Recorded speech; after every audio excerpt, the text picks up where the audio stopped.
osiri kelidi chiemo gi ng'ano manene go wakeno ng'ano manene walao iluongi nang'o gi Dholuo.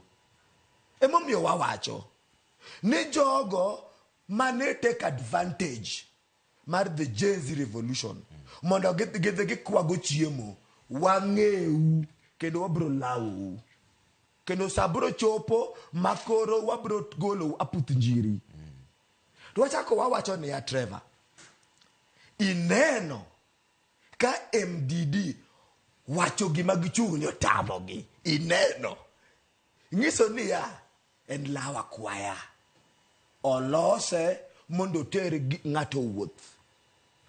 Another clarity modwa no wacho ni ya wano kwachu kia Raila Odinga wang'eyo kama Raila Odinga ogole Kenya weche megi demokrasi gimwatemo wacho ni ya uda nyango ni kata jatugo mang'ula mana kama operator loyo within 3 minutes chopo higidi makoro konyal bet striker a man midfielder.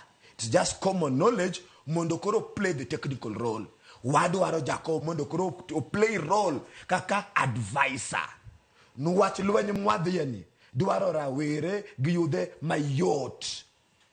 Kena lwenye mwadhieni eni lwenye mawabro tiyo kod legal and extra legal means. Nuwach ngamwadilgo oken classic president in a corporate president.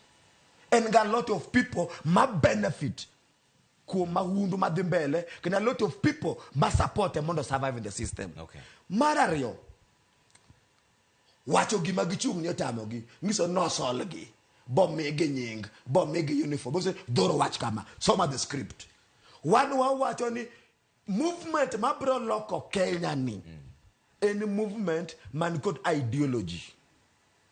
Any movement man will focus on 2 important things: economy